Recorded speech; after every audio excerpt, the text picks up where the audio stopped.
I guess those witches cursed Charlie Kirk a week before he was killed. And yeah, I've actually weighed in on whether I think that was actually as a result empowered the demonic to take him out, which we can talk about here in a minute. But there's actually 3 levels of witches, which most people don't know. There's the lower tier, where these are people that kind of dabble in it and don't know a whole lot about it. And like, I'm a witch. Yeah, okay.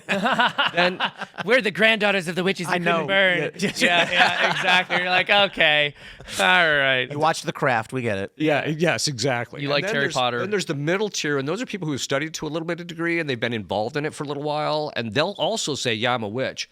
But then there's a third tier, which is women who have, it's been passed, and sometimes men, it's been passed on in their generational lines for 300 to 400 years.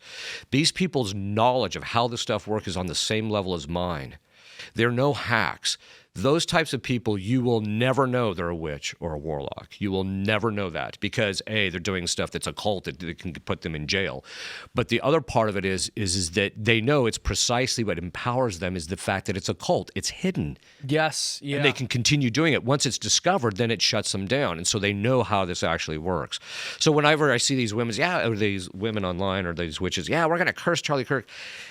Yeah, it might have some effect, but I don't know if it's going to have that much of an effect. Yeah, well, it's an interesting point because you do have a lot of people who will say that they're Satanists, for example. Yeah. And then they'll go, Redditor here, actually, I'm letting you all know that when we say we're Satanists, we don't literally believe in the devil. But then you go, well, actually, that is what Satan wants, so you are still following him. But secondly, the people who are actually doing these real rituals, the actual Satanists, they're not telling you who they are. They're not saying, I'm a Satanist. Well, and very often, they're in the community, they appear to be upstanding people. Oof. They will be the judge, the policeman, the fireman, the person sitting next to you in church. Secretary of State. What am I talking about? But that's what I mean. I mean, that's and so they very often, they will maintain on the externals an appearance of credibility and respectability precisely so that they can maintain their behavior behind the scenes. Does that happen in the church? That being ever? said, real quick, I just sorry. Maybe then the Hillary Clinton thing was just way too overt for her to actually have been. I don't know. Yeah, pretty evil lady. But the problem with her was that there's all sorts of rumors, right? And it's the principle of evidence, right? The principle of evidence says you only have a degree of certitude based upon the certitude of the evidence, And we heard the rumors, but who knows? Yeah, exactly. Well, I would, and I mean, like. The things that aren't rumors are worse, right? She wanted to have unborn babies murdered in the womb at an unlimited capacity throughout the entire country. So it's like, people go, Hillary Clinton's killed people? Yes, actually, she campaigned on it. That's her entire political career is built on killing babies. Yeah, that's an interesting thing too. Abortion. Yeah. I think many religious people say it's child sacrifice. For many of the abortionists that are involved in it now. Because the abortionists, historically, I think it was just a lot of doctors who had issues. But over the course of time, the industry's, I've been told this, I should say, the industry's been slowly taken over by the Satanists who are doing it precisely for that. Yeah, I can believe it because, we have this debate where, like I was mentioning earlier in the show, Seamus and I, 30 years ago, are the left and right. And growing up in Chicago, I had conservative Christian friends in the suburbs, even though my family were Democrats, because you didn't really care all that much. We largely agreed with each other. And the issue of abortion was, like the debate that my family experienced, what I experienced was, well, obviously we all agree it's wrong. We're just trying to navigate the legal parameters for hospitals as to when there's a medical issue, an emergency, incest, rape, or otherwise. And, my family was always, no, look, nobody should ever get an abortion as contraception. That shouldn't be allowed. The question is the government authority. And that's basically where I'm at. But now you have people who are like, for any reason, at any point, even up to the point of birth, kill the child. Yeah. And I'm just like, well, hold on. There's nothing rational or logical in that at all. It's just just killing a baby. Yeah.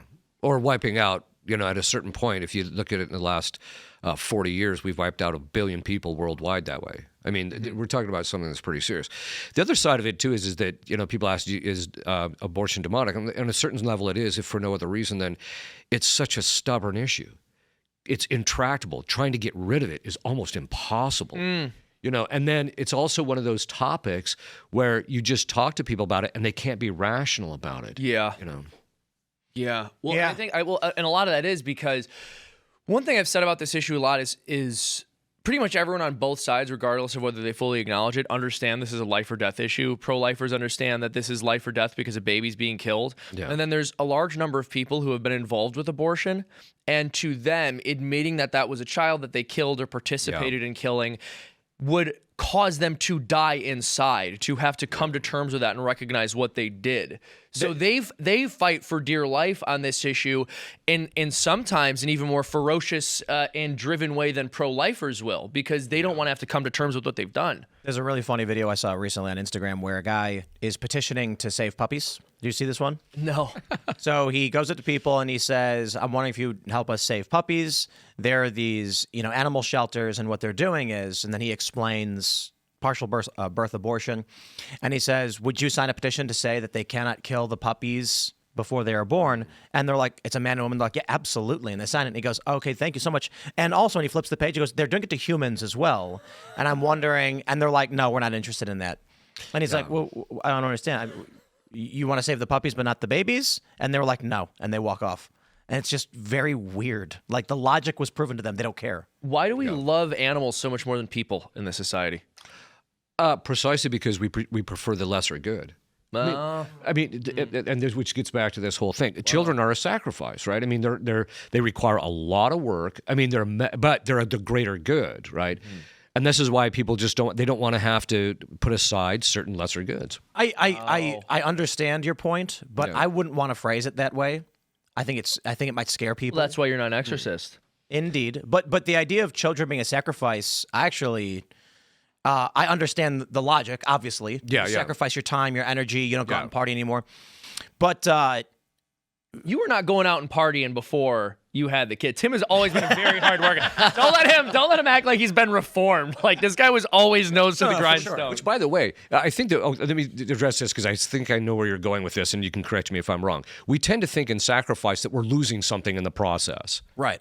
And that's not the case. We're actually gaining a good that is actually more delightful, more pleasant. Yeah. That's exactly what I was trying to say, is that when you go to a young person and say you're going to sacrifice for your kids, they feel like you're taking something from them. Right. As opposed to saying you are about to gain the greatest thing you've ever experienced in your life, and it will make life substantially better.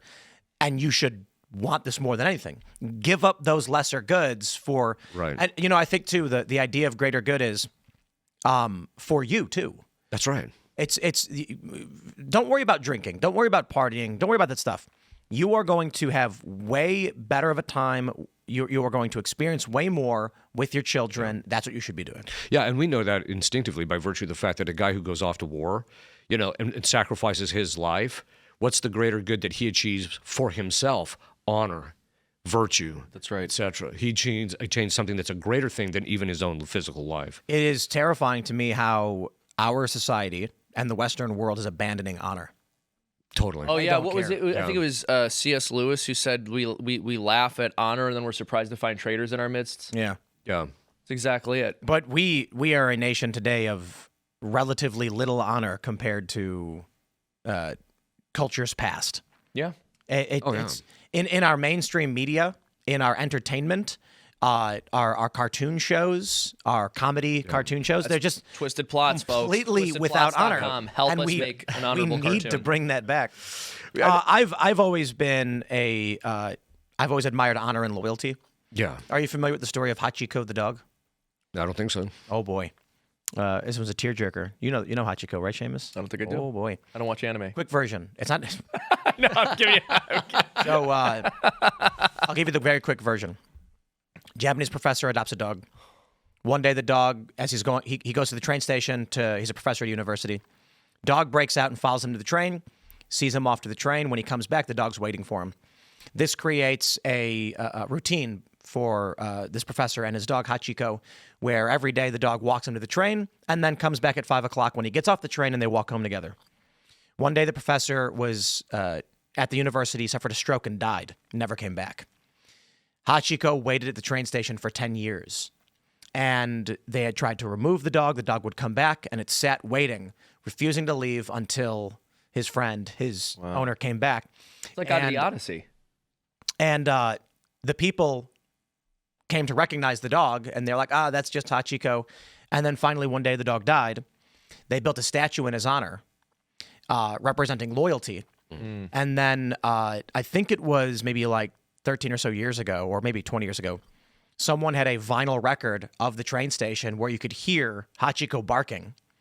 And it was so inspirational to the people of Japan that they played it over the radio, and tens of millions of people tuned in to listen to a dog bark. Because it wasn't a dog, it was the symbol of pure loyalty and refusing to abandon, those who love and care about you. And I think, I could be wrong, but I think they have a holiday. It's like March 8th or something like that, which is Loyalty Day. And it's inspirational to see that. It is also then simultaneously very sad that they're not having children anymore, and this belief in loyalty and honor is burning out. And then you take a look at where we are in the United States. Not to say that they're perfect or anything over there, but now we have a mainstream media and culture that explicitly embraces vice. That's right. And dishonor. That's right. The example that I love to use actually is Captain America in the Marvel movies. And it's an example of where I think Christian conservatives, pro-America people have sort of why this came to be. In the, I think, 2011 or 2010, I think, Captain America film comes out. It's a man who is scrawny, frail, sickly, but so desperate to fight for his country and for his people, he keeps trying to lie to be able to join the army. Kind of amazing in modern media that this is a very, very conservative, patriotic right wing.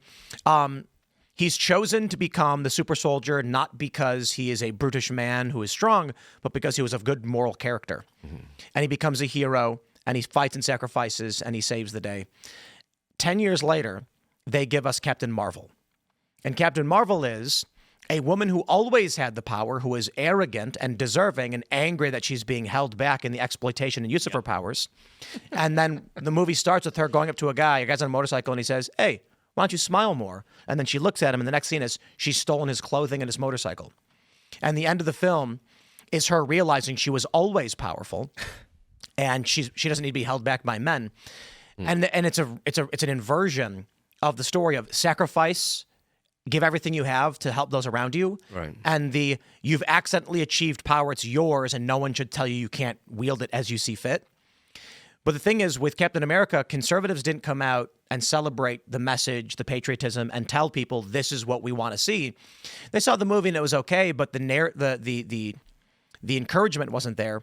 And so what ends up happening is the right did not guard these components that they had in institutions, and this was probably one of the last moments where then you get Marvel and Disney, and they get taken over by these demonic influences, whatever you want to call it, and they say, no, don't sacrifice for the greater good.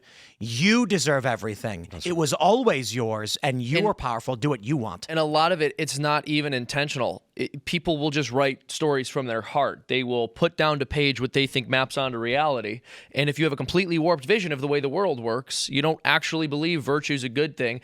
You believe that women are just held back in every way in our society, and the only reason they're not able to do the same things men do is because of patriarchy, then you are going to write a movie like that where the woman has unlimited power and is beating all the guys up. Thanks for watching this clip from the Culture War podcast. We're live every Friday, 10 a.m. to noon, so subscribe and come hang out.